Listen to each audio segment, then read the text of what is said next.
Hi, back on my feet. It's Brooke from Chicago. I'm the Workforce Development Coordinator. Obviously, some of you may know that, but some of you might not. Happy Friday. We made it through another quarantine week. This stuff is hard, so you should really be proud of yourself for making it through, for showing up to this video. Our workshop last week was amazing, had some wonderful responses, so thank you so much. And let's do another workshop. So this week, let me actually share my screen. One second.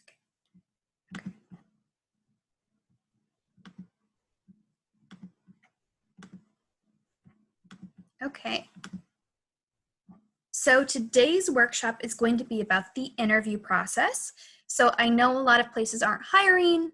Many of you probably aren't doing many interviews at this point, but it's a great time with all this downtime that we have to maybe practice or even think about what your interview looks like, especially once we get back into the swing of things. I know that a lot of people will be interviewing, so best to become prepared. All right, let's get started. So what is an interview? A lot of you probably know, but just to define it, an interview is your chance to show your knowledge and interest in the job you are applying for. All right, I gotta keep moving my screen. There are 3 stages of the interview process. So 1, before an interview, so when you're getting prepared. 2, during an interview, so actually being in the interview. Number 3, after an interview, so follow up, all that good stuff. So before the interview, you should think about knowing yourself, knowing your resume, and knowing the company. So we're going to dive into that. Before the interview, know yourself. How well do you know yourself? The interviewer will ask you questions about your professional goals or about your greatest or most significant achievements or accomplishments. It is important that you know your professional goals, short-term, so that means goals within 6 months to a year, or long-term goals within 5 years you have for your career, or any achievements or accomplishments that you can discuss before the interview. The most important thing to remember is to keep your answers professional, and you should only include details about your plans for your career, and ultimately they should be related to the job you're applying to. So, if you need to think about your goals, if you need to think about your achievements or accomplishments, maybe it would be a good idea to go ahead and write them down on a piece of paper. You don't want your answers to sound too rehearsed, but that way you can think about it before you step into the interview. Might be something to think about. Before the interview, know your resume. Move this up. How well do you know your resume? So your interviewer will have your resume on hand. So you'll be able to speak to, you should be able to speak to everything that's written on it. The most important sections of your resume to talk about in the interview are your education, work experience, and your skills. So be able to provide examples, any contributions you've made towards previous companies, and accomplishments in your previous work, and be ready to explain how those relate to the job that you're applying for. So maybe if you've worked with in a chaotic environment, and that applies to this job, talk about that. If you've worked with projects by yourself and you know how to get the work done by yourself, you could talk about that. You could talk about, how to operate certain machinery, stuff like that. If there are gaps in your resume or you have many short-term jobs, be prepared to discuss why with your interviewer. Something that I know a lot of you have gaps in your resume for is time spent incarcerated. So a way that you could talk about that, if this doesn't apply to you, the way that you could talk about that is, talk about your experience very truthfully. This is what I went for some past mistakes, but also here is how I've improved. And you could talk about back on my feet, different jobs that you've had, ways that you're improving yourself. So you want to be honest, not, skip over it, but that is something that you can explain. Know the company before the interview. So how well do you know the company? When you're interviewing, you could discuss a few facts about the company that you read up on and show genuine interest about joining the company. So a way that you can find out about the company history, some fast facts, is by a simple Google search. And you could do that on your phone if you don't have an actual computer in front of you. So if you see these two screenshots here, I got these from a website called Levy, or Let Us Entertain You Groups. So they own a bunch of restaurants here in Chicago. And I just went to their website. I typed in Let Us Entertain You. So that's the name of the company. I went on their website. There's an About section, and I just read up on that.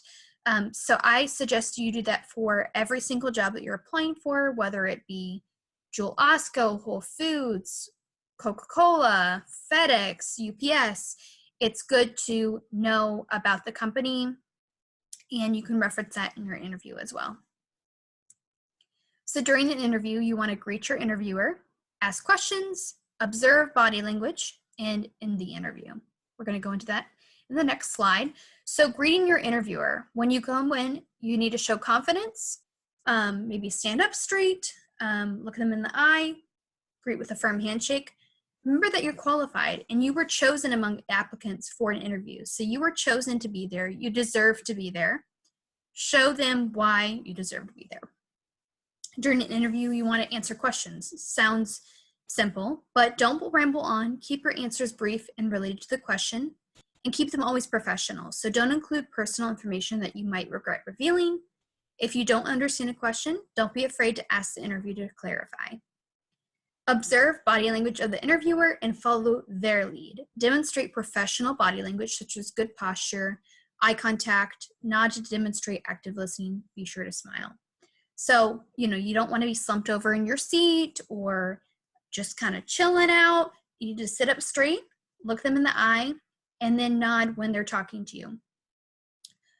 For eye contact, a trick that I've heard, if you're uncomfortable staring directly into their eyes, you could look like right between their eyes or their nose. So it looks like you're staring right into their eyes, but you're really staring at parts of their face.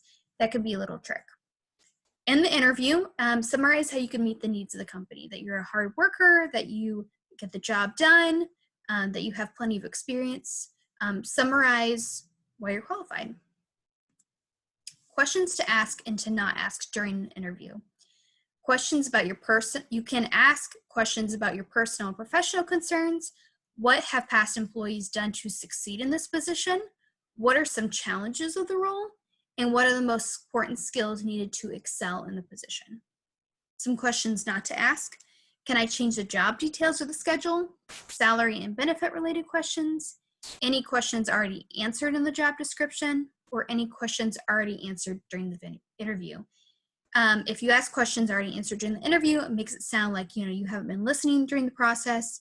So good to not ask those questions. After an interview, you want to write a thank you note or an email to thank the interviewer for taking time to meet you. In that letter or email, either one, you can also explain why you're a good fit for the position, repeat what you have to offer, and say what excites you about the company. You need to proofread your writing or have someone proofread it as well to ensure the note is professional and has no spelling or grammar mistakes. So for my Back on My Feet Chicago team, our workshop last week was how to write a professional email. And you all did amazing and excelled at that, and I'm so proud of all of you. So I know that you can do it. If you need help still, Nina and I are definitely here to proofread.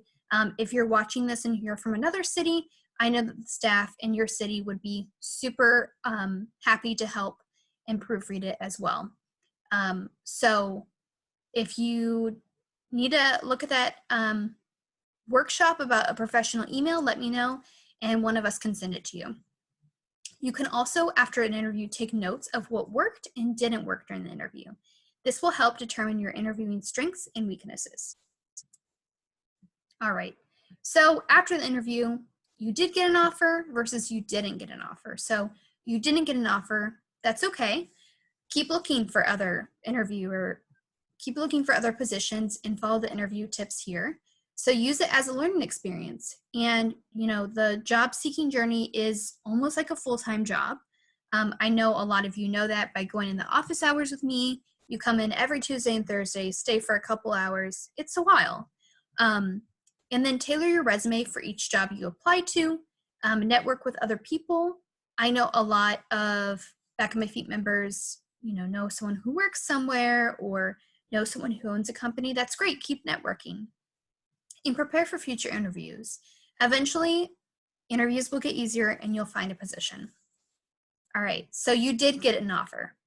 Decide whether this offer is a good career decision. So if you have multiple offers, which pretty good thing to have, pretty good problem to have, evaluate the pros and cons of each, determine how this position fits into your short and long-term goals. Identify what factors are important to you and then rank and compare them.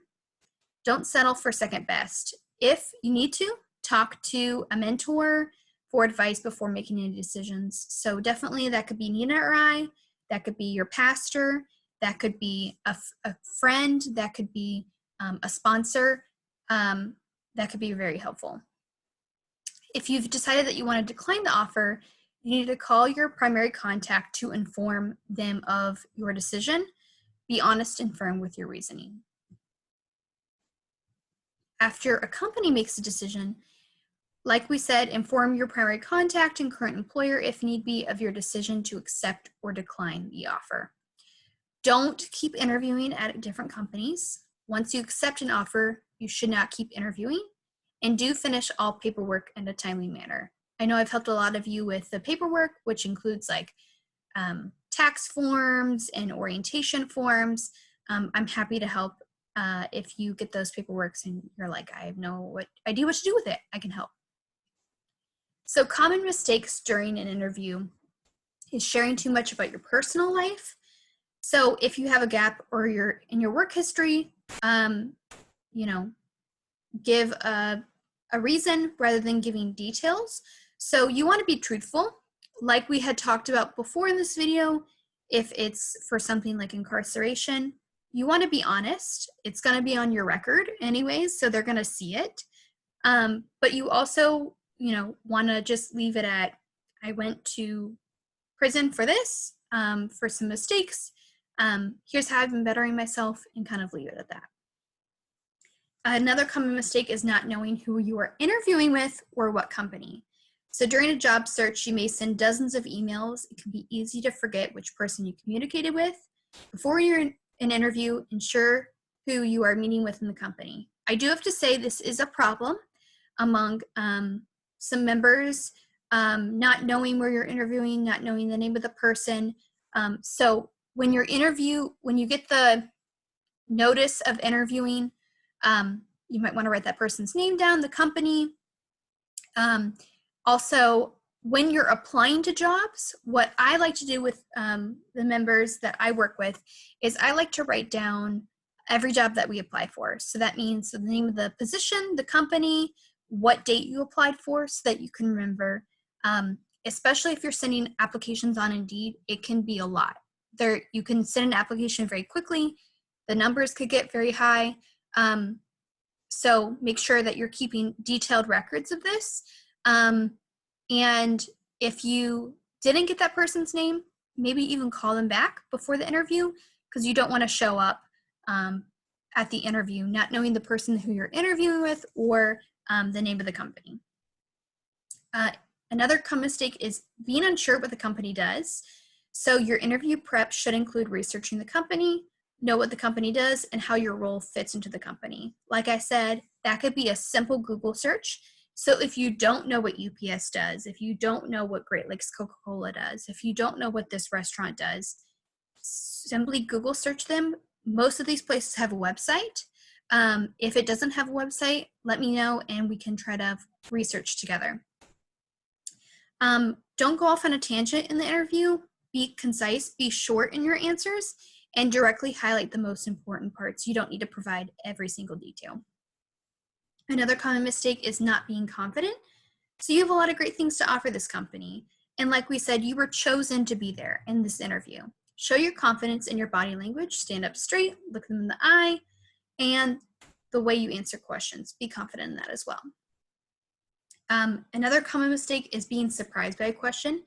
If this does happen, because sometimes, you can't predict what the interviewer is going to ask. You can prepare, but you can't predict.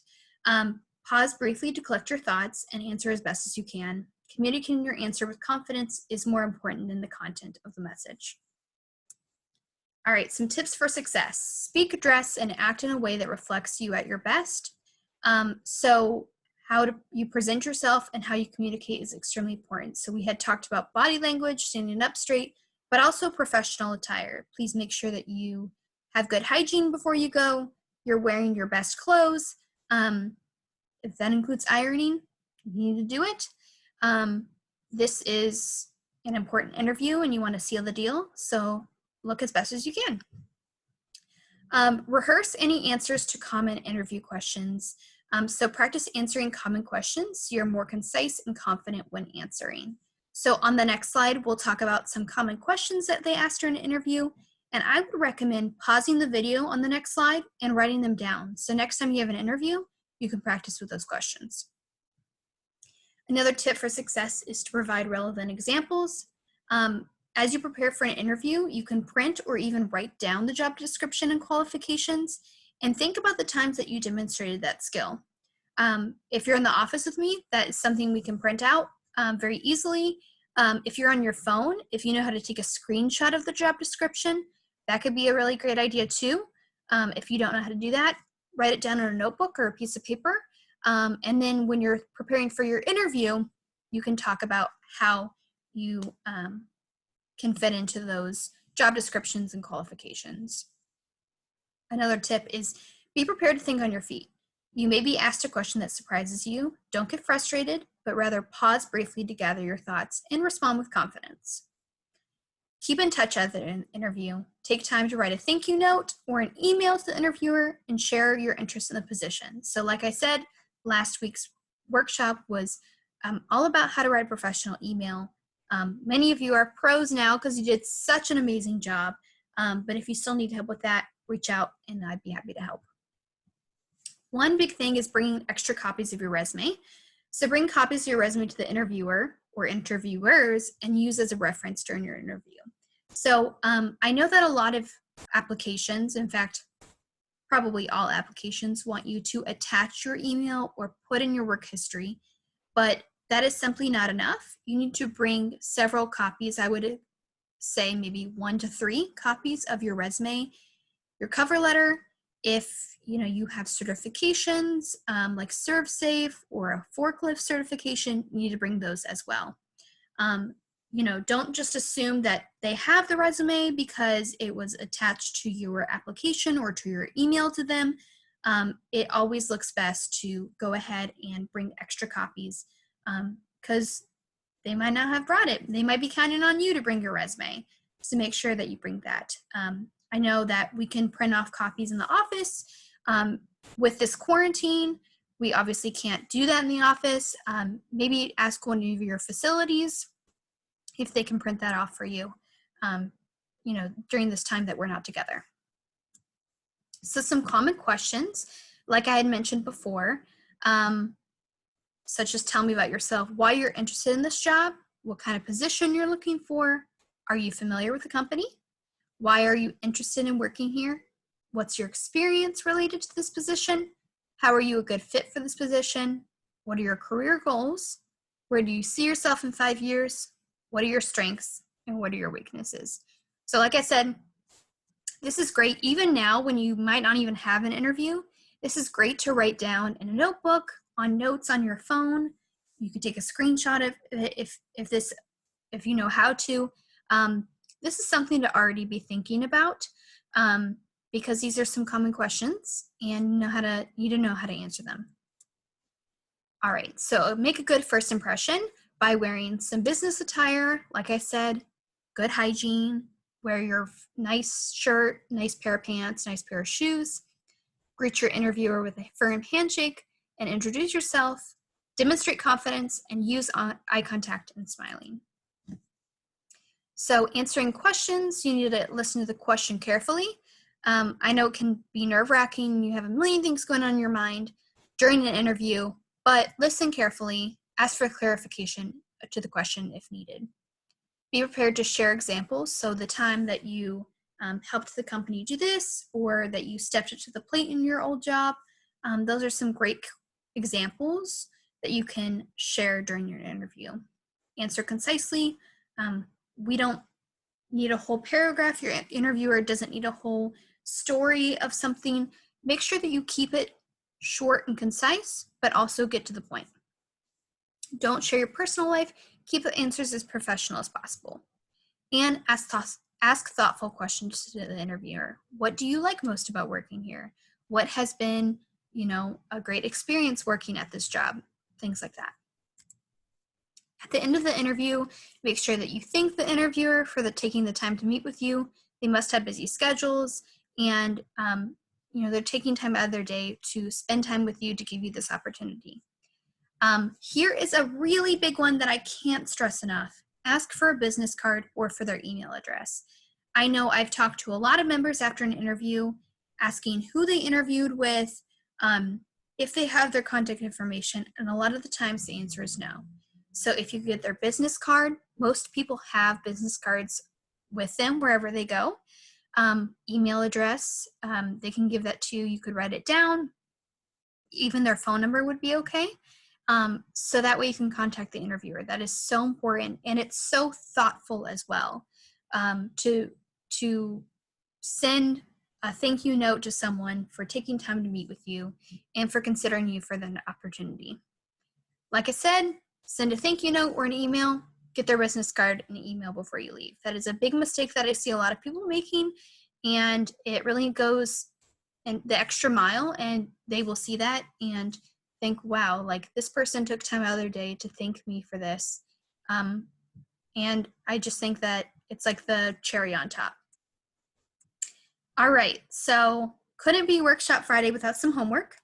You guys did amazing on your homework last week. I can't stress that enough. So I'm gonna put some questions on the next slide. When you're watching this video, you could pause it. I'll also post the questions on Facebook as well. So answer the questions by Tuesday, May 19th at 5 p.m. So some questions are, what are the 3 stages of the interview process? What are 2 questions to ask and not ask during an interview? What are 2 things you should be doing after an interview? And reflect on your most recent interviews. After watching this workshop, what are 2 things that you'll do differently before, during, and after your video, during your interview? So I know that, interviews can be stressful and scary, but there's always room to improve, and I hope that this workshop can be helpful. All right. Stop sharing my screen. All right. So thank you so much for another awesome workshop. Just reminding you to get me those questions by end of day Tuesday.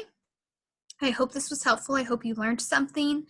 As always, thank you so much for tuning in to these workshops, for taking time out of your day. It's greatly appreciated, and I hope you learned something. Thanks.